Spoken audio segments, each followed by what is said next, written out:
اور تیسری میں سمجھتا ہوں کہ ایک تو نیٹو کا رول ہے، ایک ہندوستان کی حکمت عملی ہے، اور اس کے ساتھ ساتھ ان کی 2 ٹریک پالیسی ہے، امریکہ سے اور اسرائیل سے وہ قربت بڑھا رہے ہیں. اور ایوب صاحب نے بالکل ٹھیک کہا، سارک کے جو معاہدے کے ایوب صاحب دوسرے دن بش نے اعلان کیا کہ وہ ہندوستان کے ساتھ ٹیکنالوجی ارینجمنٹ ہے. وہ اسرائیل شامل نہیں تھا اس میں، صرف ہندوستان اور امریکہ، اور اسرائیل علیحدہ معاہدے میں شامل ہے ہندوستان کے ساتھ. تو یہ آپ نے ٹھیک کہا، سارک کے بعد وہ ایز اف تھا کہ کنڈیشنل تھا کہ پہلے آپ ایگریمنٹ کر لیں سارک کی، پھر ہندوستان کے ساتھ یہ معاہدہ ہو جائے گا. اور یہ بش نے اعلان میکسیکو سے کیا تھا نیکسٹ ڈے. اس کے ساتھ ساتھ جو میں سمجھتا ہوں 3 انٹرسٹنگ کتابیں آئی ہیں جو عکاسی کرتی ہیں سوچ ہندوستان کے بارے میں اور ہندوستان کی اپنی سوچ کے بارے میں، اور یہ میرے خیال میں بڑا ضروری ہے. ایک کتاب آئی ہے جی خوشونت سنگھ، جو دانشور ہیں، جو کالمنسٹ بھی ہیں اور بڑے پرومیننٹ ہیں. انہوں نے لکھی ہے، پچھلے سال 3 کتابیں آئی ہیں. دا and of India question mark, Hindustan کا خاتمہ سوال کے ساتھ. اور وہ کہتے ہیں کہ ہندوستان خطرے میں ہے، اور بقول ان کے کہ یہ ملک ٹوٹ سکتا ہے اگر یہ ہندوتوا، ہندو انتہا پسندی قائم رہی، اور اس سے جو اقلیتیں ہیں، خاص طور پہ مسلمان، عیسائی، سکھ اور جو وہ شودر ہیں، ان کو خطرہ پڑ سکتا ہے. اور انہوں نے ذکر کیا ہے گجرات کے معاملات کا، انہوں نے ذکر کیا ہے سن 84 میں جو سکھوں کا قتل عام ہوا، جب 48 گھنٹے میں کوئی 7000 سکھ مار دیے گئے تھے دلی میں مسز گاندھی کے قتل کے بعد. اور انہوں نے وہ بھی مینشن کیا ہے جو ایک عیسائی مشنری تھے گراہم سٹینز آسٹریلیا کے، ان کو ان کے 2 چھوٹے بچوں کو زندہ جلا دیا گیا تھا ہندو انتہا پسندوں نے، اور اس کی کوئی اس کے بارے میں انکوائری بھی نہیں ہوئی. تو یہ ایک اور انہوں نے کہا کہ ہندوستان کو بنیادی خطرہ پاکستان سے یا جہادیوں سے نہیں ہے، ہندوستان کو بنیادی خطرہ اپنے مذہبی انتہا پسندوں سے ہے جو ہندو انتہا پسند ہیں. اور یہ انہوں نے اور یہ کہہ رہے ہیں کہ if we continue on this policy we will commit harakiri، اگر اسی پالیسی پر ہم قائم رہے تو ایک خودکشی کرنے کے مترادف ہوگا ہندوستان کے لیے. دوسری کتاب جو آئی ہے وہ ہندوستان کے سابق آرمی چیف، جو سال پہلے تک آرمی چیف تھے، جنرل پدمانند بنن، ساؤتھ انڈیا کے تھے، وہ جنوری 2003 میں ریٹائر ہوئے. انہوں نے کتاب لکھی ہے، بظاہر ایک ناول ہے، اور وہ ناول جو ہے اس میں انہوں نے اس کا اینالائز بھی کیا ہے. اس کا نام ہے دا رائٹنگ آن دا وال، انڈیا چیک میٹس امریکہ ان 2017 سن 2017. بیسکلی ان کا تھیسس ہے کہ ہندوستان اور امریکہ کی جنگ ہوگی سن 2017 میں، کیونکہ جو ہندوستان کے عزائم ہیں بڑی طاقت بننے کے، اس کی رکاوٹ امریکہ ہوگا، کیونکہ امریکہ بھی اب علاقے کی طاقت بن گیا ہے، تو اس کو کاؤنٹر کرنا چاہیے. ہے تو ناول، لیکن یہ ہندوستان کے سابق آرمی چیف نے لکھی ہے، اور اس کو ہندوستان کی اسٹیبلشمنٹ بڑی تنقید کی کہ آپ کیسی غیر ذمہ داری باتیں کرتے ہیں. اور جیسے وہ جنرل اسلم بیگ، جنرل حمید گل صاحب کی تنقید ہوئی، ان کی بھی تنقید وہاں ہوئی کہ آپ کیوں ایسے بات کرتے ہیں اور اس ٹائپ کی بات، کیونکہ یہ سرکاری سچ کے خلاف تھی یہ گفتگو. تو اس میں انہوں نے یہ تھیسس دیا ہے. تیسری کتاب آئی ہے جی یہ امریکہ کی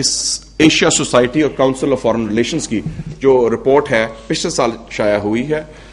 اور وہ ہے new priorities in South Asia, نئی ترجیحات جنوبی ایشیا میں امریکی خارجہ پالیسی میں. جو اس میں جو میرے لیے انٹرسٹنگ بات تھی کہ انہوں نے کہا ہے کہ ہمارا مین پرائرٹی ساؤتھ ایشیا میں ہندوستان سے قربت، ہندوستان سے تعلق ضروری ہے، لیکن انہوں نے کہا کہ اس قربت و تعلقات میں 2-3 مسئلے حائل ہیں، اور ان میں ہندوستان کے تعلقات پاکستان کے ساتھ، اور اس کے ساتھ ساتھ دوسری چیز ہے جو ہندوستان کے اندر اس کے معاشرے میں ہندو انتہا پسندی کا جو جنم لینا اور اس کا بڑھنا، وہ ایک خطرہ ہے، اور وہ امریکہ کے لیے بقول ان کے رپورٹ کے وہ ایک خدشہ ہے. تو یہ انہوں نے پہلی دفعہ مذہبی انتہا پسندی کو ہندوتوا کے ساتھ، بی جے پی کی پالیسی کے ساتھ لنک کیا، جو پہلے نہیں کیا. پہلے صرف اسلام کے ساتھ وابستہ کرتے تھے مذہبی انتہا پسندی کو وہ، لیکن پہلی دفعہ اس رپورٹ میں انہوں نے کہا ہے کہ ہندو انتہا پسندی اور ہندوتوا اور بی جے پی میں کی جو انتہا پسند پالیسیز ہیں وہ حائل ہو سکتی ہیں بہتر تعلقات کے لیے ہندوستان اور امریکہ کے. اس کی وجہ یہ بھی ہے کہ امریکہ میں ایک بڑی اہم کرسچن لابی ہے جو بڑی پاورفل ہے، بڑی مضبوط ہے، بش انتظامیہ میں جہاں بھی وہ کرسچن کی بات ہوتی ہے، چاہے سوڈان میں ہو چاہے پاکستان میں ہو، اب ہندوستان میں بھی چونکہ کرسچن سے زیادتی ہو رہی ہے تو اس میں انہوں نے اس کا آواز اٹھائی ہے۔ پاکستان انڈیا تعلقات کے حوالے سے اگر دیکھا جائے تو بنیادی بات دو تین واضح ہونی چاہیے۔ ایک تو یہ ہے کہ جب بھی کسی سویلین حکومت نے ہندوستان سے تعلقات بہتر کرنے کی کوشش کی گئی تو یہ الزام لگا، جو میں سمجھتا ہوں تاریخی لحاظ سے بے بنیاد تھا، کہ قومی سلامتی جو ہے وہ خطرے میں پڑ گئی۔ چاہے ذوالفقار علی بھٹو ہوں شملہ میں، چاہے بے نظیر بھٹو ہوں، چاہے میاں محمد نواز شریف صاحب ہوں، چاہے محمد خان جونیجو صاحب ہوں، تو میرے خیال میں یہ اب معاملہ سیٹل ہو گیا ہے کہ قومی سلامتی صرف ایک گروپ کا یا ایک ادارے کا ان کا وہ اجارہ داری نہیں، قومی سلامتی کا دفاع اگر ہونا ہے تو پوری قوم نے کرنا ہے، اور اس میں سیاسی قوتیں اور سیاسی لوگ اور عوام شامل ہیں۔ تو وہ جو ماضی میں تھا، جب ماضی میں جیسے انہوں نے بھی اشارہ کیا، واجپئی صاحب جو لاہور میں آئے تو اتنا شور مچا، اب اسلام آباد میں آئے تو وہی لوگ جنہوں نے شور مچایا تھا انہوں نے ویلکم بھی کیا۔ تو میں نے ان سے پوچھا کہ کیا لاہور کی زمین زیادہ مقدس تھی اسلام آباد سے؟ یہاں تو آپ خیر مقدم کر رہے تھے، وہاں تنقید کر رہے تھے۔ تو یہ میرے خیال میں اب واضح یہ ڈیبیٹ سیٹل ہونی چاہیے کہ کوئی ایسا کمپرومائز کی بات نہیں، اگر انڈیا سے بات کرتے ہیں تو ہم کانفیڈنس سے بات کرتے ہیں۔ اور بنیادی تبدیلی آئی ہے کہ جب سے پاکستان نیوکلیر پاور بنا ہے، ایٹمی طاقت بنا ہے، اس کے بعد ہندوستان نے پاکستان سے سنجیدگی سے گفتگو کی کوشش کی کشمیر کے اوپر۔ اور 1998 میں جب دھماکے ہوئے ہندوستان کے، اور ہمیں کچھ ٹائم لگا، 17 دن گیپ تھا ہمارے دھماکوں میں، جوابی دھماکوں میں، تو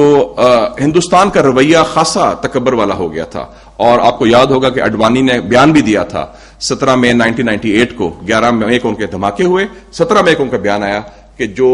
the geostrategic scenario in the region has changed and Pakistan must change its Kashmir policy۔ جو علاقائی صورتحال ہے وہ تبدیل ہو چکی ہے اور پاکستان کو اپنی کشمیر پالیسی تبدیل کرنا ہوگی، اور بڑے بیان بھی انہوں نے سری نگر سے دیا تھا۔ تو جب ہم نے دھماکے کیے تو ہم مانیٹر کر رہے تھے ہندوستان کا کیا رد عمل ہوگا، کیا ریئیکشن ہوگا۔ تو ہم نے دیکھا کہ ہندوستان کے جو قائدین تھے وہ اسٹیٹ آف شاک میں تھے، وہ حیران رہ گئے، اور بلکہ پارلیمنٹ کا سیشن ہو رہا تھا، واجپئی نے وہ سیشن کینسل کر دیا، انہوں نے کمیٹی ہنگامی میٹنگ بلا لی، کمیٹی آن سیکیورٹی، اور کوئی بیان بھی نہیں آیا اس رات کو، اور چہرے گر گئے تھے اڈوانی کے، واجپئی کے بھی۔ تو جب واجپئی صاحب ادھر آئے لاہور میں تو میں ان کا منسٹر ان ویٹنگ تھا، تو ان سے اچھی گپ شپ رہی۔ ان کے کسی قریبی آدمی سے پوچھا کہ مجھے سمجھ نہیں آئی کہ آپ کا یہ رد عمل کیوں تھا، کہ لگتا تھا آپ حیران ہو گئے ہیں، آپ شوق میں ہیں۔ انہوں نے کہا کہ جی ہماری جو انڈین اسٹیبلشمنٹ ہے اس کی دو سوچ تھی پاکستان کے نیوکلیر پروگرام کے بارے میں، اور اس سے یہ بھی واضح ہوتا ہے کہ ہندوستان کی اسٹیبلشمنٹ ہمارے پاکستان کے بارے میں کتنا کم جانتی ہے۔ انہوں نے کہا ایک ہماری سوچ تھی کہ پاکستانی یہ بلف کر رہے ہیں، ان کے پاس بام ہے ہی نہیں، یہ گپ مارے ہیں، یہ تو